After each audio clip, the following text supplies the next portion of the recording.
What's up, duelists? Your boy lost his voice, so 12 hours streaming, and this is what happens. I was hoping it'd get better in time for me to record this video, but it just didn't happen. But anyway, we got to get through these lists. We got to get these up and out for the people. Anyway, yeah, thank you guys for all your kind messages this weekend and just support. Means a lot. The event was really, really fun. I met at least 100 really cool people, if not more. One thing that was really cool about this event is as people were lining up to get into the venue, I was able to kind of talk to everyone and just see a bunch of faces and familiarize myself with the community more. And I was really sick. I got to meet a lot of really cool people, including a lot of these people from Top 16. So that was nice. I might have to do some more of that front facing stuff instead of just doing commentary and being closed off the entire time. So we'll see if I can make something like that happen at future events. Anyway, thank you guys for all your support and everything. Let's just get into these top 16 lists so we can show off the craziness that happened. This is Samuel G's Vayu Turbo list in top 16. He did not quite make it to top 8, but top 16 is an incredible finish at a tournament this stacked. You'll notice some interesting text: Deck Dev and Dust Tornado in the main over Solemn Judgment. And then in the sideboard, he's got a Charge of the Light Brigade. There are a couple players who have sided Charge of the Light Brigade in Vayu Turbo in the past. I think it's an interesting choice. I don't really fully understand why you would side it and not main it. It doesn't really make sense to me. Skill Drain is also another interesting tech choice because I know a lot of people actually side this against Vayu Turbo, so I'm not really sure what this is for, but it seemed to work out really well for him. He got all the way to top 16. Now, main deck 1 of Deck Dev is usually the most you'll see of Deck Dev in the main, because if you draw 2 of them, let's say you main deck 2 of them, and you draw 2 of them, the second one is pretty much always going to be dead. So, generally speaking, the most you want to main of this card is 1. And you'll notice a trend of people maining either 0 or 1 copies of this card. Plus, there are some matchups blackwings or gladiator beasts, or even the mirror match where it's kind of impactful, but not really. But yeah, congratulations to Samuel on making it all the way to top 16. Moving on, we've got the top 16 Jamal with Machina hamster deck that has been kind of super popular lately. Now, there are a couple things about Jamal's list that I really like. I believe Jamal is a local player to New York, and I think a lot of people had mentioned that he's a pretty good player. So he was the only machina to place in the top 16, and I think his deck choices are a big reason why. He's got 2 DD Crows in the main. I love playing DD Crow with Pot of Avarice. It's just being able to shuffle back a piece of interaction into my deck. It feels really good. He's also got the full 3 of all the monsters, basically, which is kind of cool. And then he's also main decking Karma Cut. So between the DD Crows and the Karma Cuts, he's actually got quite a few ways to banish Treeborn Frog in the main. So a lot of ways to deal with Frogs game 1, which is something that I think this deck kind of needed, basically. A lot of ways to get rid of that renewable resource, whatever. Now on the sideboard, there's some interesting options here. There's 1 Possessed Dark Soul. This is obviously for the Frog matchup. This card is interesting. A lot of people in the top 16 actually sided it. Nowadays, with Frogs playing the Fishborg and ending on 3-4 Frogs, summoning Possessed Dark Soul and stealing that entire board can be a huge swing. Whereas before, when people were playing Hero Frogs, they would maybe end on 2 dupes, and stealing that is it's not that good, if I'm going to be honest. But stealing a board of 3 or 4 Frogs is significantly better. So yeah, I do think that this card it obviously had a lot of success this weekend, and I think that is due to the fact that the Frogs are playing more ways to put even more Frogs into play. Double Iron Wall, this is really interesting to me because he plays 9 cards, 10 cards, 11 cards that banish in the main deck. So I don't really understand how you can play this card in specifically this build. I mean, you got 2 Karma Cut, 2 Deep Prison, 2 Bottomless, 3 Caius, and double DD Crow. Are you siding out 11 cards when you bring in the Iron Walls, or are you just hoping that you don't get conflicts? I don't fully understand the Iron Walls in this build, but clearly it worked out well for him. And the thing that I actually do really like about his deck is the 2 Soul Exchanges and 3 Vanity Fiends. He's got a total of 12 1 Tribute Monsters and 3 2 Tribute Monsters. On top of that, the 3 ways to tutor the 2 Tribute Monsters in post-war situations. So Soul Exchange can oftentimes turn into a very powerful effect. I actually heard someone outside the venue after they lost a match to him be open quote, "Who the fuck plays Soul Exchange in Machina?" close quote. and I thought that that was one of the funniest things I had ever heard. So you know your list cooked when you have someone outside the venue like angry that they lost to it. So pretty cool stuff. Congratulations to Jamal on getting top 16 with a very unique machina deck list. Moving on, we've got top 16 Carl Waite.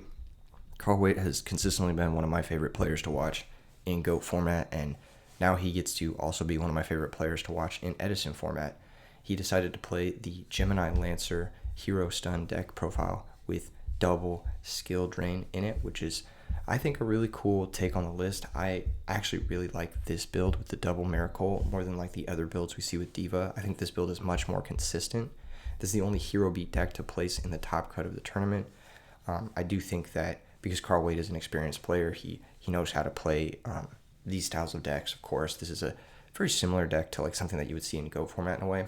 One thing that he made a change on was he cut the second e-call for a copy of Karma Cut, which once again we're seeing more and more Karma Cut pop up in the main, and this is due to the fact that Frogs was actually the #1 most played deck at RBET New York, and I think that more and more players are adapting tech to deal with the Frog matchup because, you know, you gotta have ways to deal with those Treeborn Frogs, basically, especially in game one.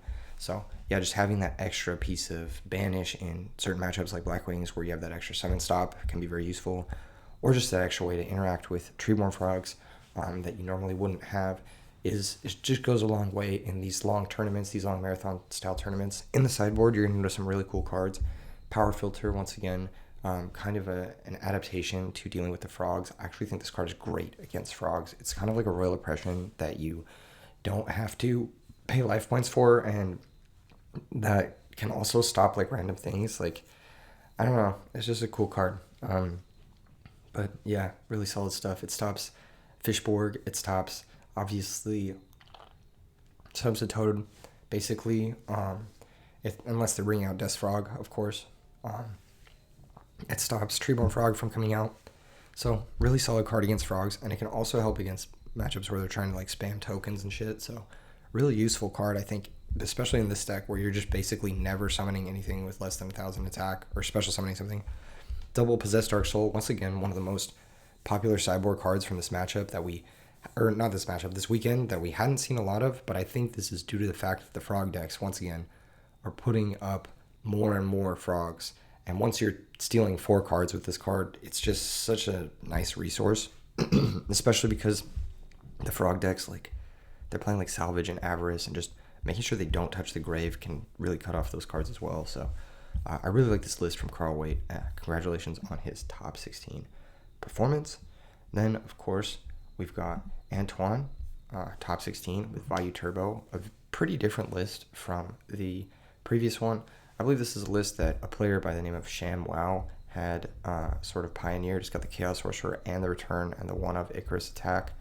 It does also play Solemn. It doesn't play the Deck Devastation Virus that some players are leaning into a little bit more. But yeah, the straightforward stuff, the sideboard has 2 Vanities instead of 2 Fossil Dyna. If I remember correctly, the deck creator said that the Vanities Fiend is better than Fossil Dyna in some certain situations. I don't really remember what they are. But this is Antoine's second top 16, I believe, with this deck, so congratulations to him. I believe he also topped in Maryland, so pretty consistent results from Antoine. Moving on.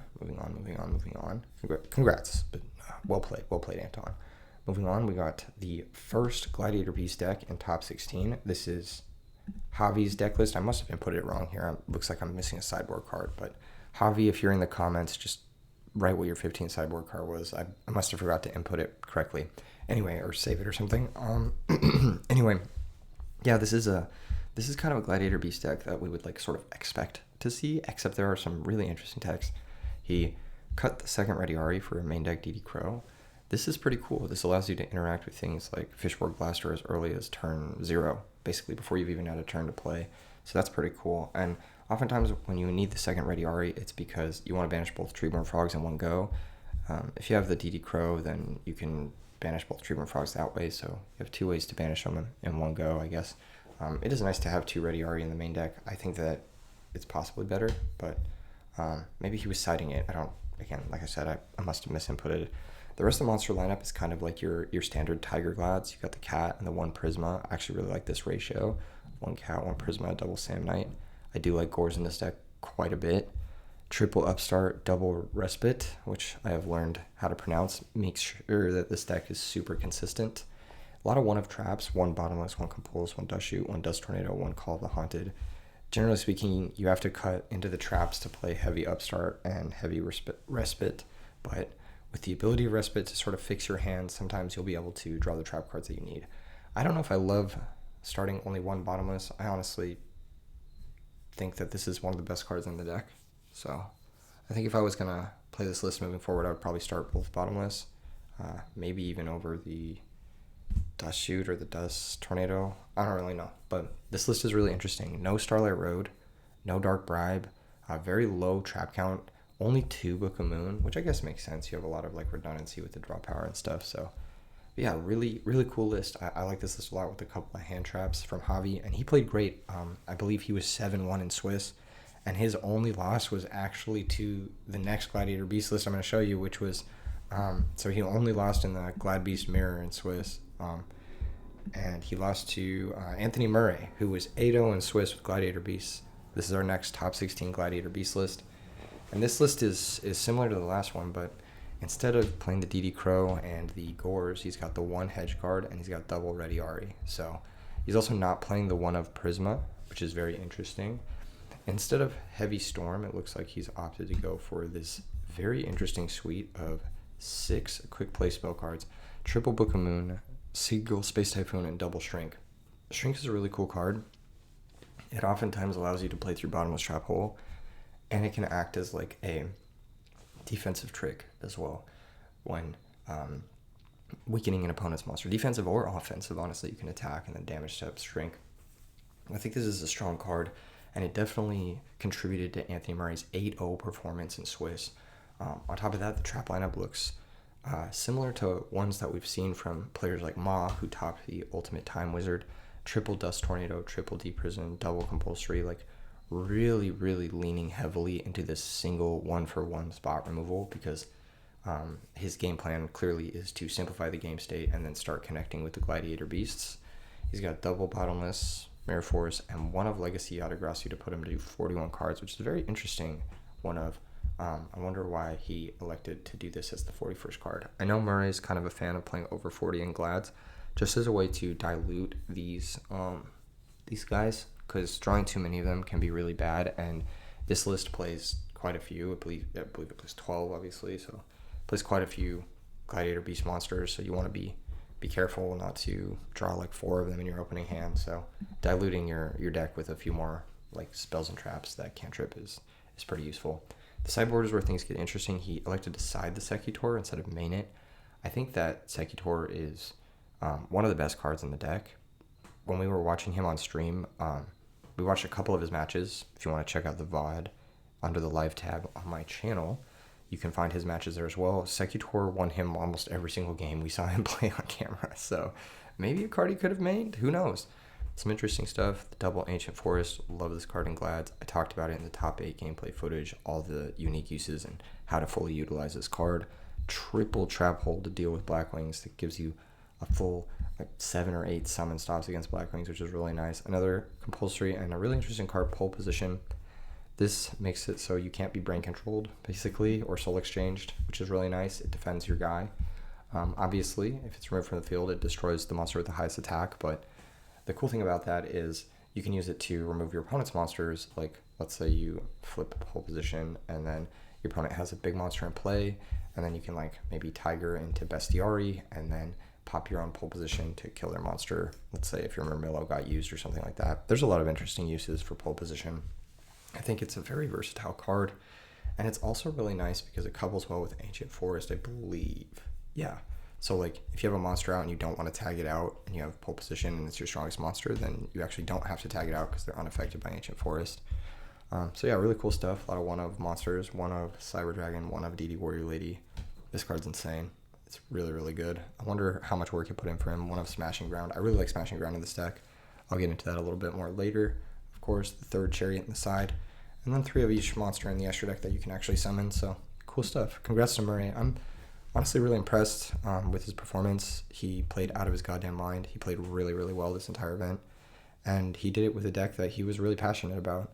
I remember when I first started playing Edison format online in like 2020, there was just a small group of guys playing it, like 5 to 10 guys, and Murray was one of those 5 to 10 guys playing it since basically day one of the community, and he was playing gladiator beasts, and in like some of the early thumbnails we called him like Muraclinos because he was kind of the resident gladiator beast guy, and to see him like come from where he was there and go all the way to where he is today, where he's like probably one of the best, if not the best gladiator beast player to do it in Edison format right now. It's really sick, and going 8-0 in Swiss is just an absolute flex. So congrats to Murray on his top 16 performance. Really impressive stuff. Moving on, we've got Aaron Rampone, top 16 with Des Frog, Fishborg Frogs. He's got the triple dupe frog, and this is, I think, why people are so much on the train of Possessed Dark Soul now, because they're just, how do I say this? They're like, they want to be able to steal the triple dupe frog, you know, like that just is pretty insane. Even like through a Caius, you still get to steal a full dupe lock. Like that's pretty crazy. If they have like sub double dupe, like, and even if the frog player has a monarch follow up, you still have a full dupe lock left over after you possess Dark Soul them. So yeah, if this continues to be the norm, I expect to see a lot more Possessed Dark Soul. This is a similar list to James Ark's list that got top 8 at RBET Maryland, but there are some significant changes, namely 2 Avarice, 2 Salvage, as opposed to the full 3 Avarice. He's also cut some of the tech cards that James Ark had for 3 Upstart Goblin, just to smooth out the consistency of the deck, make sure you see Subsitoad that much more. Sideboard, very interesting, a lot of 1-ups. We actually saw My Body as a Shield do a lot of work on stream against both Value Turbo and Blackwings, because in a lot of instances they'll try to deck Devastation Virus to destroy your dupe block, and this is one of the best ways to just counter that in post-board situations. So yeah, it worked out really well for Aaron. Aaron's one of the stronger players from this region, I believe, from the New York region. So just shout out to him for showing up in full form, I guess. So yeah, congratulations. Very cool deck. I do like the double Ryza 1 Lad. I think that this is a little bit more of a ratio I would prefer to play as opposed to 0 Ryza 2 Lad, which is what Ark played. But I'm just a big fan of Ryza in general. I think it's an overpowered card. So yeah, moving on. And then the last top 16 list that I've got to show you guys is Anthony V, who top 16 with Quickshot Dandy Warrior. Some really cool techs in his list.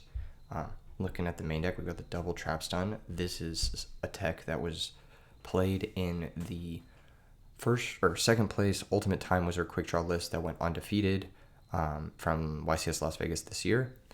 The double Trap Stun works really well at helping you play in a multiple back row and deal with bullshit like oppression and whatever else. Card's just great. You obviously got the double hamster, triple Ryko. I think these types of lists need double hamster because you've got 3 Avarice, 3 Debris, 3 Kaias, so he's maxing out on the full 9 payoff cards. I've noticed when playing this deck that I break a lot on the 9 payoffs. I usually like to slim one of them, and the cards I like to cut is I like to cut 1 Avarice, 1 Kaias, play 2 Kaias, 2 Avarice, 3 Debris. Jeff Jones played 3 Avarice, 2 Debris, 2 Kaias. But something about that 7 number is very useful. That being said, I think that that there's some merit to playing the full amount and just guaranteeing that you have 9 insane top decks if you do get set up. And clearly worked out for Anthony because he made it all the way to top 16 at one of the most stacked events of all time. So yeah, maybe this is the new standard. It's just like pump it full of as many powerful cards as you can. The Necrogarden tech I love. It's actually so insanely good in this deck because it's a tech that can't be destroyed by Icarus attack or like any sort of removal, but it can block like a Sirocco pumped Bora and like give you that opportunity to come back against Blackwings. Not only that, but it's an excellent discard to Drill Warrior. So I actually really, really like this. And milling it off of Ryko is obviously great too. So it just gives you an extra great mill off of Ryko or Foolish Burial. So I love this adaptation from Anthony. I want to see more and more of this from quick draw players moving forward. I actually think this is a great choice. In the sideboard, double Sirocco to counteract the Vayu and Blackwing decks. 1 DD Crow. Only 1 DD Crow is pretty surprising. Normally when I'm playing decks like this, I like to fit as many DD Crows as possible, but I think That's because he's got triple Karma Cut and 1 Kaiku the Ghost Destroyer. Karma Cut is showing up in yet another top 16 deck list as a way to deal with those 2 Treeborn Frogs, and as a way to deal with other stuff as well. You know, you can interact with blackwings or with other different decks. It's a card you can side against multiple variety of strategies, and it's always going to be pretty good. So yeah, I really like the versatility of the triple Karma Cut side. It makes a lot of sense to me. 1 Kaiku the Ghost Destroyer, this card's insane against Lightsworn. It's one of the hardest matchups for quick draw, so it makes sense that you would want that and the 3 Karma Cuts to deal with Lightsworn. 1 Lightning Vortex, 1 My Body's a Shield, once again to fight deck dev, double Dust Tornado to help fight against heavy back row strategies like Macro or Oppression or whatever. Double Rug, double Vanities. You know the vibes. I mean, they're like good cards, you know. Great stuff from Anthony. I actually really like this deck list. I'm gonna have to try it here in the future. I think it's really cool. All right, moving on to top 8. So our first player in top 8, by the way, very diverse top 16. A lot of new stuff, a lot of new ideas, a lot of new tech, which is really cool to see. Our top 8 was actually 8 different decks, which is really sick. I mentioned this in the top 8 gameplay video, but how often do you see a format as diverse and skill representative as this? This is Juan, aka Swagger, aka Juan's top 8 deck profile, and I'm sure if you bother him enough on his YouTube channel, Swagger-yugioh, that you can get him to do a deck profile for it or do explanations on it. But yeah, he was playing Blackwings. Surprise, actually a big surprise because he rarely plays this deck, so he wanted to mix up his opponents, and a lot of people know Swagger, and a lot of people play with Swagger frequently, particularly in the SoCal scene, so him bringing a deck that they didn't expect can really throw them off. He also just said that he didn't feel confident in Frogs this weekend. He said that Frogs didn't feel like the pick for him because he predicted a lot of Frogs. He predicted a lot of hate for a lot of Frogs because, you know, obviously it's been very popular over the last few weeks, even super popular at this tournament. And he just didn't want to play some of those, like, against some of those egregious hate cards like Possessed Dark Soul or whatever. So he ended up going with Blackwings. He's got 41 cards. He's got the 41st card being the Swagger Special, the one of Trapstun, which is just an insane card, by the way. It's one of the most popular cards in this top 16 that we don't normally see, and it has a lot of success for a lot of reasons. And I just want to mention there for a second that I actually think that concealing what you're playing and just like not bringing the list that you are known for to a tournament is such a huge advantage, because he was mentioning that he ended up winning a match against, I believe, Eric Shen, previous RBET winner and Ultimate Time Wizard winner, because he knew that Eric Shen doesn't play Solemn Judgment, and so he didn't play around Solemn Judgment the entire game, and he came into multiple circumstances where it ended up being the deciding factor, and because Eric Shen is known for not playing a certain card and didn't play it, it ended up being like a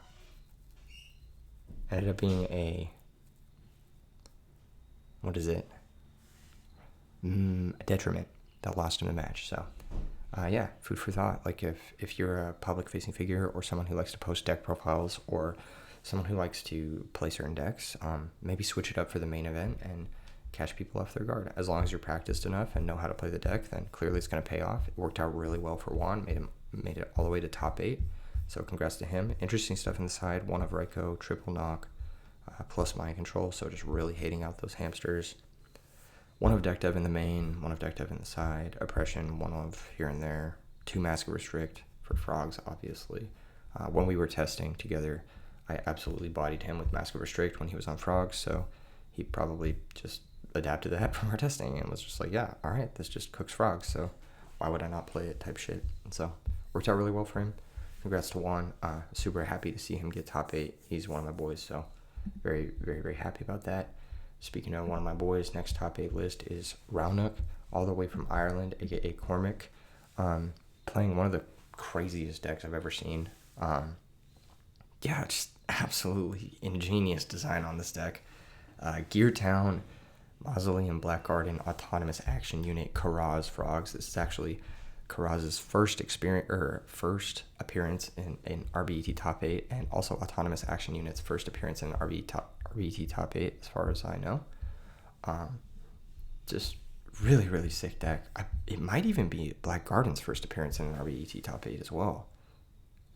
Oh man, a lot of firsts here, a lot of firsts. So the way this deck works, which I'm sure you can catch videos of it on my channel, I've done an in-depth deck profile with him that's over an hour long where he explains how he plays this deck. And I've also done a few other, I believe, gameplay videos with it. So you can definitely check those out. But the way this deck works is it uses the field spells to apply really fast pressure, whether that's with Yugioh Dragon or with like a Light and Darkness Dragon off of Mausoleum, or whether it's with Dark Dust Spirit, just being summoned for 1,000 life points and dark holing the board. And then after you've dark holed the board, you can like autonomous action unit, steal your opponent's monster, and then attack them with it and beat them to death with it. It's just a very fast like OTK style frogs, and it clearly worked out well for Raonic. He's played this deck in a couple of different events. I believe he barely missed Top Cut with it at a previous RBET, and then I also believe he won like a Nintendo Switch or PS5 tournament with it, if I remember correctly. So it is a deck he's been working on for like, I believe, over a year, and it's really cool to see him bring it and show off all the different synergies. Well, some of the cool synergies in this deck, it's like Karaz can pop Gear Town, and even though it says destroy, and if you do draw a card, the destroy and draw happen simultaneously, so the Gear Town actually doesn't miss timing. Karaz can also pop your dupe frogs, get you cards back, pop your treeborn frogs, get your cards back whatsoever or whatever. You can autonomous action unit an opponent's monster, sack your treeborn for Karaz, target the monster and the autonomous action unit, and draw 2 cards. So build your own Pot of Greed, which is really fucking sick. There's a bunch of really cool synergies in this deck. Triple Battle Fader, because you don't play a lot of defense. Double Enemy Controller, of course, to help steal your opponent's monsters, go for game, and reversal them. Just a really cool deck list. Really, really beautiful. I'm very excited to try this deck out yet again. Really sick stuff. In the sideboard, some cool tech. He's got the one of Bestiari and the one of Geyseris. So his game plan for Glads was actually to either use autonomous action unit, enemy controller, or brain control to steal a Glad, and then contact or tag out into Bestiari with the opponent's Glad and make a Geyseris, which is super cool. In other news, I guess, he's got the one Ancient Gear Engineer. This card's crazy. Go ahead and read it, and I'm sure you can figure out what it does. Double Prime Material Dragon for burn. He was prepared for burn, obviously. Great against Amaryllis. Run over Amaryllis and then gain 800 life points can make a huge difference in that matchup. Plus, it helps protect you against destruction effects, things like Icarus Attack, Geyseris, that sort of thing. It's very good against Glads. It's very good against like random things here and there. Double Hand Loop guy, Hinokagu Tsuchi, I believe. And this card is also an RBET top 8. No, I believe it's topped one other RBET before, but just a crazy card. Just hand loops your opponent. Deck dev? No. Spirit Hand Loop guy. Attack, deal 28. Rip your whole hand. Good luck, have fun. One Ancient Gear Beast. This helps play through Rykos. Triple Book, triple DD Crow for defense, and one Vanity's Fiend. Vanity's Fiend is particularly scary in this deck because you can summon it off Mausoleum, but Mausoleum becomes a double-edged sword because then your opponent can summon their Caius and crash the Vanities. So just food for thought. One thing I noticed about Raonic's deck that I think maybe was an oversight, or maybe he just forgot to switch it up, but his extra deck I think could have been a little bit more improved. There was a Junk Warrior in it. I don't know why. There was no Junk Synchron in the deck. And you do have ways to synchro by stealing opponent's monsters. So what I would actually do if I was Raonic is I would cut the Junk Warrior, and I would probably add an Armor Master. Probably this. Now I know like you get autonomous action unit, a Junk Synchron, and make a Junk Warrior and go for an OTK that way. So that is one way you could approach things. So it's possible you might not need Armor Master, and you're just pretty much always going for Ancient Fairy or Black Rose if you're synchroning 7 anyway. And the upside of having Junk Warrior is just so high that it's like worth having. So I don't know exactly. I'm sure he can comment on that. He's played this deck a fair bit more than I have.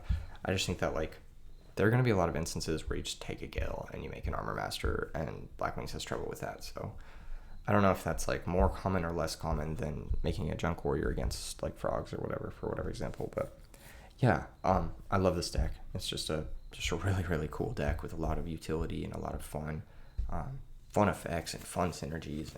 And Raonic just an expert duelist, one might say. Thank you for coming out from Ireland, Roanoke, for this event. Just always a pleasure to see you, man. One of those first 10 players again in the Discord server, so just goes to show if your experience in the format goes a long way. All right, moving on. Jeff M with Twilight Sworn Chaos. This is a Twilight Lightsworn Chaos, and it's actually, I believe, the first RBET top with Twilight Sworn Chaos in a while. At least in a while. It hasn't topped in a while. It topped 16 at RBET LA, but I guess I should say top 8. Yeah, top 8. It top 16 in RBET LA, but it's a very interesting list. It's very consistent. He's got the double upstart to try and find his draw spells like more consistently. He's got 2 DD Crow in the main. A lot of Twilight decks play 2 DD Crow in the main. I believe Arc is a fan of it as well. He's got all the Lightsworn monsters that you need.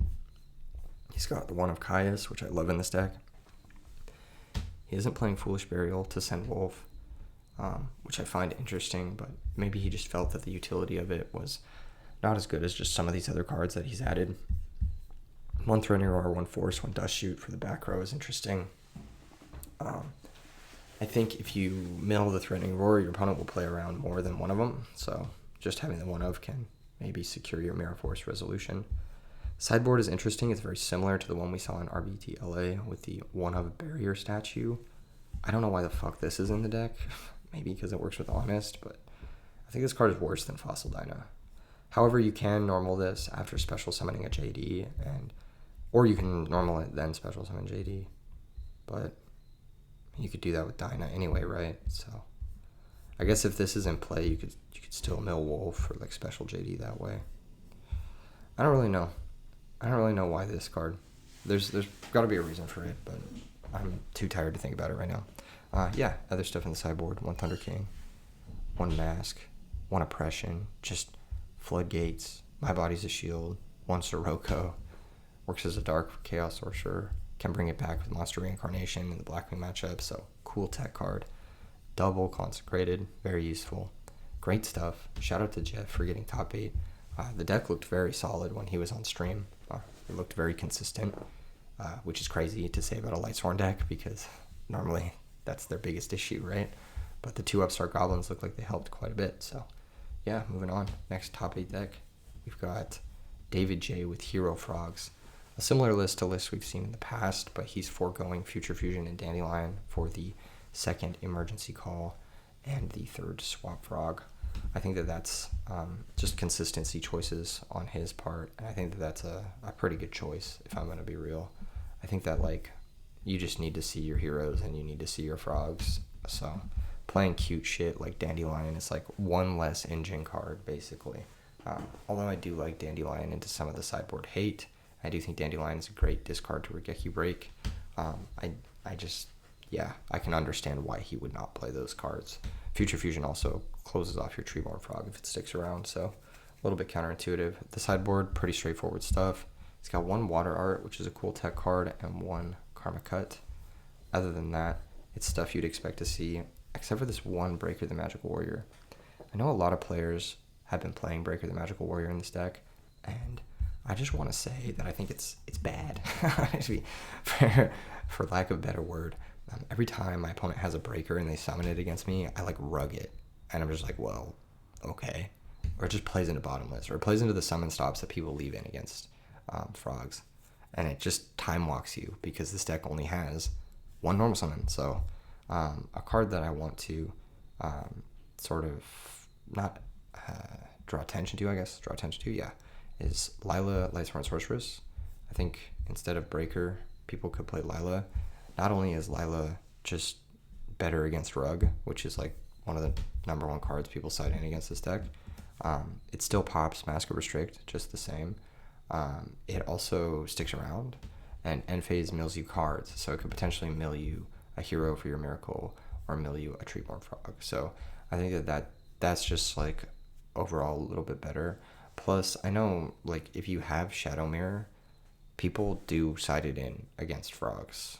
Not a lot of people do play Shadow Mirror though, so I guess it's kind of just a risk you take, but I do think that the ability to have a 1600 monster left over is kind of overshadowed by the fact that this actually plays through Rug and then can potentially set up your Miracle Fusion. That or just like playing a Raikou or something. I know frog decks back in the day used to play the Lightsworn monsters in the side because they play well around the commonly cited Mask Restrict and pulling the rug. So just food for thought. Yeah, other than that, pretty straightforward Hero Frog deck. We've seen this deck before. Congratulations to David for making top 8. It's no easy feat with all the frog hate that was running around. And this is going to be the this and Round X are going to be the highest placing frog decks at this event. So despite being the #1 most played deck, it didn't quite crack into the top 4. So yeah, moving on. 4th place, we've got Siro with Diva Hero, which is a deck that I'm sure a lot of you know and love by now. It is a deck that was sort of pioneered by Silchus Ruin and Dale Bolito in 2020 and has sort of evolved to be in this state through a lot of other people innovating and working on it. There's a few changes here and there overall to the deck's functionality, but I think largely it's going to be performing mostly the same. The one e-call for just the one Stratos, so you have that extra access to him. One Regeki Break, one Deck Dev in the main is very interesting, but I guess it works against frogs, and that's kind of what a lot of people were preparing for, was just the frog matchup this weekend, so looks like it worked out well for him. One Gold Sark, this is to be able to search Miracle Fusion, of course, and all the monsters you'd expect to see, plus a Necrogardna, which is pretty cool. I know there's a user in the edisonformat.com Discord who's been saying that this is like kind of the bee's knees, because it gives you Armageddon and Necrogardna, which is pretty good. It can help stop reversal at OTKs. You can sometimes just go Bryonic plus Necrogardna, which is a devastating combination in a lot of matchups. And this sideboard looks pretty straightforward with a spicy Super Poly and a spicy Consecrated, but some one-of bombs you can Gold Sark for. Like you can Gold Sark for Consecrated versus Blackwings, and it's going to be pretty good no matter what happens. So yeah, good stuff. Shout out to Siro for making it to top 4. Not an easy feat, especially with a deck like this. This is the second top 4 in a row for Diva Hero. It also top 4'd at RBET Maryland. That list looked very different. That was a list with like Gravekeeper Spies and whatnot. All right, moving on to the 2nd, 4th place list, or 3rd, 4th place list, which is going to be Luca's Phoenixing Cluster Amaryllis deck list. This is the deck that I actually predicted to win the entire event. I think that Amaryllis does really well against frogs. I also think it does really well against Value Turbo. And those are 2 of the most popular decks right now. Will we continue to see them be the most popular decks? Who knows? But just a really, really unique and expressive list from Luca here. I had the pleasure of talking to him several times throughout the event. Very, very nice guy, very cool guy. What a gentleman and a scholar. I have nothing but nice things to say about Luca, and the list is very interesting. He's got 2 Mystic Tomatoes plus a small Mystic Tomato package in the main of a Gale, Plague, and Sanguine. So being able to use these Mystic Tomatoes as supplemental plant count for the Amaryllis in the long games. Also, it worked out really well for him. I think we saw a game on stream where his opponent had Dyna, and Mystic Tomato was used to run over the Dyna, even though there was a bottomless set, so it has a very unique application in this deck, being a plant, being able to get under bottomless and get over Dyna. Plus just being able to pivot into Gale can give you like reverse offensive options, whether that's like normal Lila, then go into a Black Rose play, or like normal Lila pop, make Armor Master, or just a way to have offensive threats that are beating you down. And on top of that, main decking the Gale is very interesting because this deck has access to Mark of the Rose. So in a lot of situations, you'll Mark of the Rose your opponent's Blackwing monster, and then you could either special summon your Gale, or even in the like peak case of use, you Mark of the Rose Ashura, run over a Bora, and then special summon Gale from your deck, and then synchro away with the Ashura, and that's just like, that's pretty crushing play. So yeah, I really like the inclusion of the Gale in the main. I think that's like great innovation. One very interesting thing about this deck is he's actually cut Raikou entirely. He's playing the full 3 Lila. I like this as well. It means that going second, you are still guaranteed to mill and get your +1 off your Lightsworn monster. So yeah, I do like this triple Lila. And one other thing that he mentioned to me is that Lightning Vortex in the main, 3 of, he said when he was testing, when he tried 1 of it, it was the best card he drew. So he upped it to 2. And then when he was trying 2 of it, it was the best card he drew. So he said, fuck it, I'm going to play 3. And it worked out really, really well for him. it got him all the way to 3rd or 4th place. So yeah, really, really cool stuff with the triple vortex in the main. 42 cards is something I don't really enjoy, but I'm sure it worked out well for him. Like, obviously, we've seen amarillis decks go over 40 without too much shaking in the consistency. That being said, I'm not really sure if it's, if there are cards here like the one of Call of the Haunted that could be cut. Like, you have Miracle Fertilizer, you have DDR. Do you really need the Call of the Haunted? Maybe. I don't know. Who knows? Maybe one Mystic Tomato could get cut. Who knows? And you could get down to 40. But as it stands, congratulations to Luca. The sideboard, very interesting. He's got Ancient Forest. This combos nicely with Lila. So the cool thing about Lila is that it switches to defense, right? When it uses the effect. And then it can't be changed manually until the end of your next turn. So that's kind of like its way of saying once per turn, but because it doesn't actually say once per turn, you can like normal Lila, pop a back row, activate Ancient Forest, switch your Lila to attack, pop another back row. That's just so sick. It's super cool. Additionally, like if you put Ancient Forest in play and you bring back Amaryllis, now all of a sudden the Amaryllis is defending you, dealing your opponent 800, and trading with their threat. So it gets a lot of value in this deck. There's a lot of like things you can do, like Mark of the Rose, take their guy, attack, get the damage, and then blow it up with Ancient Forest, or just use Ancient Forest to force Fossil Dyna activations, or force Raiko's face up, or force Hamster's face up, or whatever. It's just a really cool utility card in this deck. Helps you from being beat to death, basically. Triple Puppet Plant. It's a plant monster that also works against heroes really well. I'm a big fan of this card in these types of decks. I usually side 2, but he went with the full 3, so good stuff. Ryeki Break, Karma Cut, once again, kind of story of the tournament. Karma Cut just really coming in clutch versus a lot of matchups. Double Skill Drain, great when you have Titanial and Amaryllis. Titanial Skill Drain is one of the most annoying boards to deal with. Space Typhoon, Aaron, Double Crow, Double Cyber Dragon, straightforward stuff. Aaron is the one off the charge that you can tutor to deal with battle recruiters, stuff like Shining Angel, DD Warrior Lady, stuff that really makes this deck annoyed. So yeah, Aaron is great in those matchups.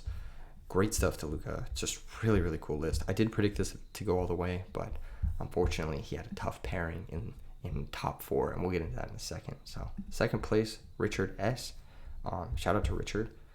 Like I said, in the top 8 gameplay video, Richard's been telling me he's going to win an RBET for the longest time, and boy, did he get damn close. I mean, 2nd place there's not much closer than second place besides first, you know what I mean? So, a huge improvement. He made it top 16 in Maryland as well, so just going from top 16 to 2nd place is a great improvement on of its own right, Yeah, the list looks really good. I like his list a lot. This is actually very similar. Like if I was going to copy one of these lists for like a video or something, this is probably the list I would copy because it just plays the cards that I like. I like Solemn, I like Return, I like Chaos Sorcerer. Like, I would probably play those 3 cards. It doesn't play Triple Greffer, but like, if you're playing this style of list, then like, this is the list I would recommend copying. You got the charge in the main. I know some people don't main it. It just feels silly. Like, this card's broken. Why are you not maining it? Like, anyway, I don't know what to say. I don't know what to say about that, but yeah, great stuff from Richard. He played really well. I actually got to watch part of his top 4 match as well, even though it wasn't on camera. And dude, he had this really tough decision in his top 4 match where he was at 1100 life points. He had a set DD Crow and a set Oppression and a Brain Control in hand. And his opponent has 1 back row and 2 cards in hand. And his opponent goes Miracle Fusion and banishes 2 heroes to Special Summon Absolute Zero. Keep in mind, Richard was at 1100 life points. So he can either Oppression the Absolute Zero, or he can let it resolve and then Brain Control it and try to win the game that way. And he decided to let it resolve, and it actually ended up winning him the game, which is crazy. Obviously, the opponent was able to out the Absolute Zero when it was stolen, but it forced that out and allowed him to come back into the game. And not flipping up the Oppression there was just like such an insanely good play. So it was cool to see him play, like, honestly, really, really well, just here and there. And the finals was a cool match as well. Sideboard, pretty straightforward, except the 1 Starlight Row. I guess most people side 1 Starlight Row. It's for blackwings and stuff. But yeah, pretty straightforward stuff, what you'd expect. And then the list that everyone's here for, right? The list that's probably in the thumbnail is Douglas Tepper's first place Guardian Iatos Gladiator Beast deck. Wow, what a deck. I love it. The more I look at it, the more appealing it is to my eyes. I never thought there would be a day where like I saw a Gladiator Beast deck and I was like, yeah, this is it. This is what peak Gladiator Beast looks like. And the more I look at this deck, the more I'm just like, yeah, every choice here just makes perfect sense. I don't know how to say it. It's just like, it's just a perfect Gladiator Beast list. The list was insane. Every time I saw him playing throughout the day and on camera, of course, in his feature matches, it just looked like an insane list. Very broken. What can I say? And he played it in a way that was very aggressive. And so maybe that's why I liked it so much, because I'm a very aggressive player and I like to swing with my monsters at every given moment. But the way he's built his deck here, it rewards that level of aggression. So yeah, a few things to talk about. Of course, Guardian Iatos. If you have no monsters in your graveyard, you can special summon this card from your hand. It's very easy for him to empty his graveyard with Darius and a quest, so he can easily get the Guardian Iatos live, provided one of the other Guardian Iatoses hasn't hit the grave. But that's just insane, and you draw multiples of these, you can just put 5,000 points of pressure into play.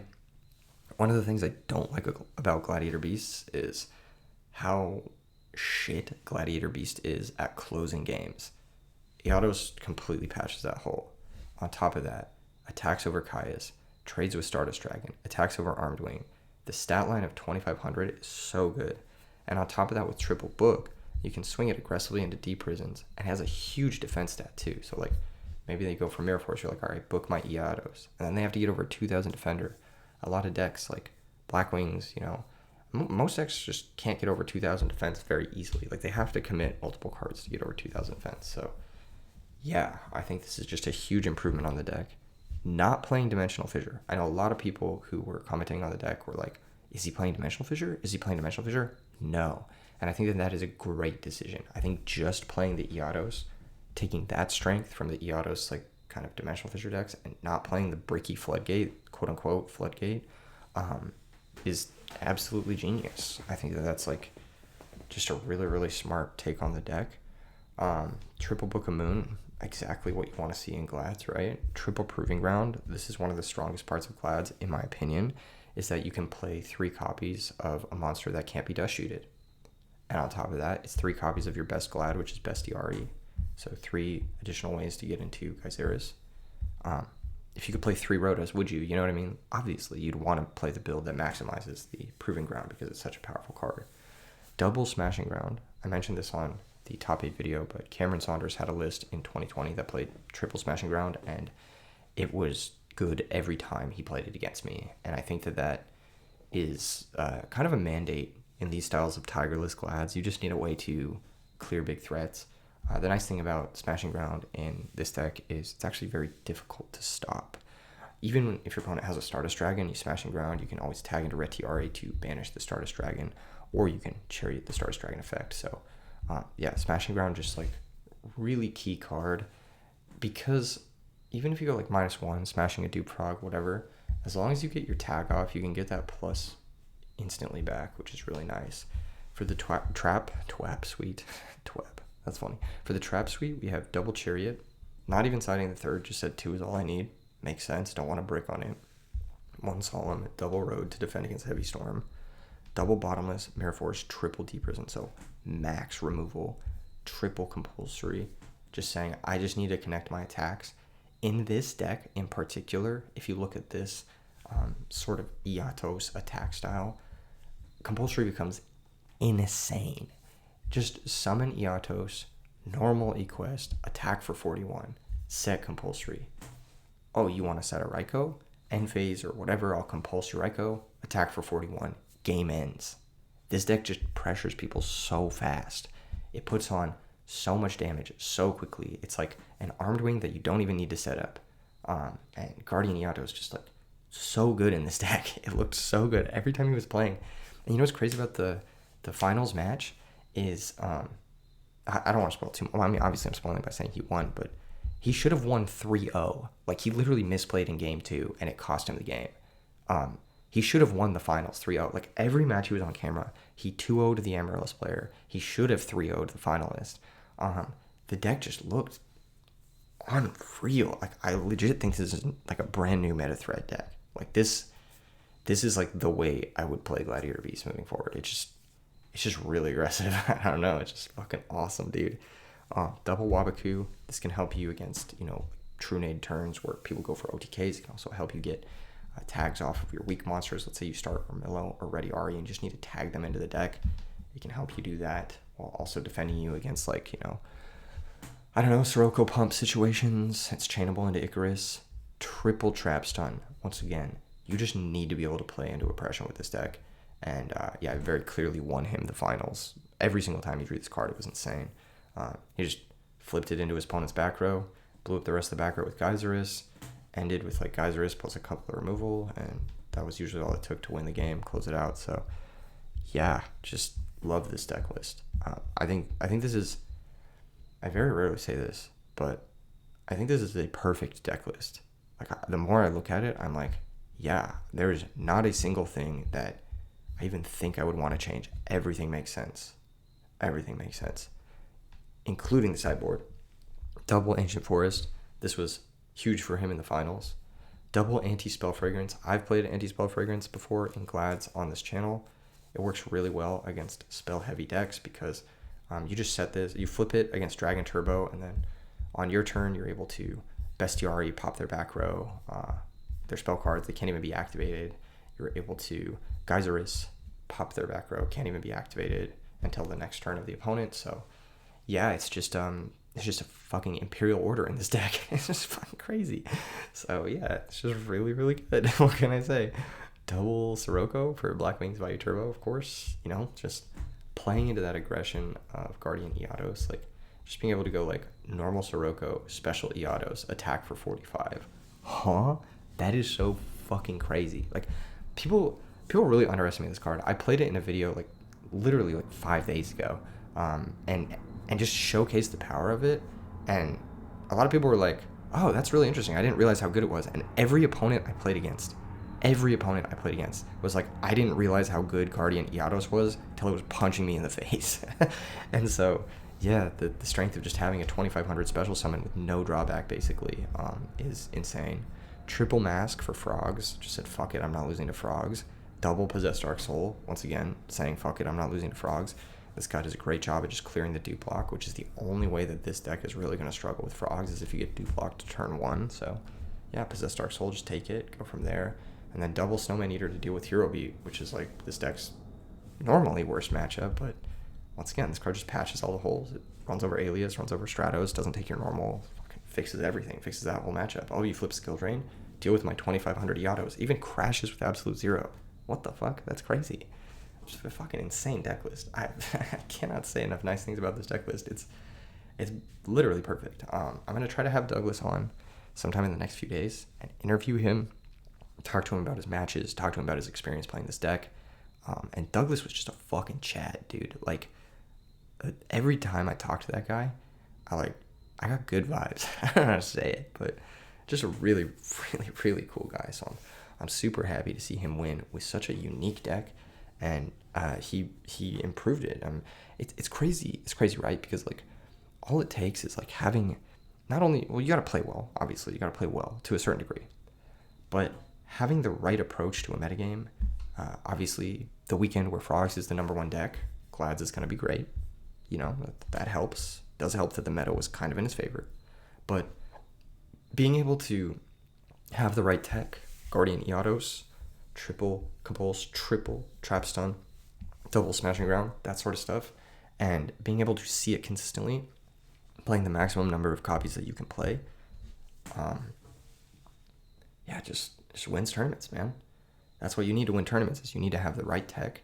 You need to have a cohesive, coherent deck list. A deck list that does what it wants to do consistently. And it shakes its own hand, if that makes sense. It knows what it wants to do, and it does it well. That's what it takes to win tournaments. And on top of that, just playing a very aggressive deck, obviously, is super important for winning tournaments, because this was like a very marathon event. It's like a 14, 15-hour tournament. So, just having a deck that can close out games with Guardian Yados, genius stuff, man. Fucking genius stuff. It's so cool how much this format gets innovated, and even now it's like fucking hard to innovate in this format, and it's still happening, which just goes to show that, like, I've been playing this format almost every single day for 4 years, and, like, dude, this is the perfect Yu-Gi-Oh format. It's the perfect Yu-Gi-Oh format. It's a deck builder's paradise. It's a playground for people who want to actually play the game and interact with each other on a base human level. Most games you're going to play are going to be pretty interactive and fun and just, like, cool in general. And like, once again, you could win with anything as long as you have a cohesive game plan and a solid, like, core strategy, and, like, know how you want to build your deck. You can win with anything in this format. I'm convinced of that. So good shit. Shout out to Decklists. Normally I'd close off with oh shit, I was supposed to prepare this link. Give me 1 second. I'll pull up the link. Give me a second, boys. I tweeted it out, but I forgot to pull up the link for this. Normally I'd close out with another deck list, but dude, I cannot be fucked to enter another deck list right now.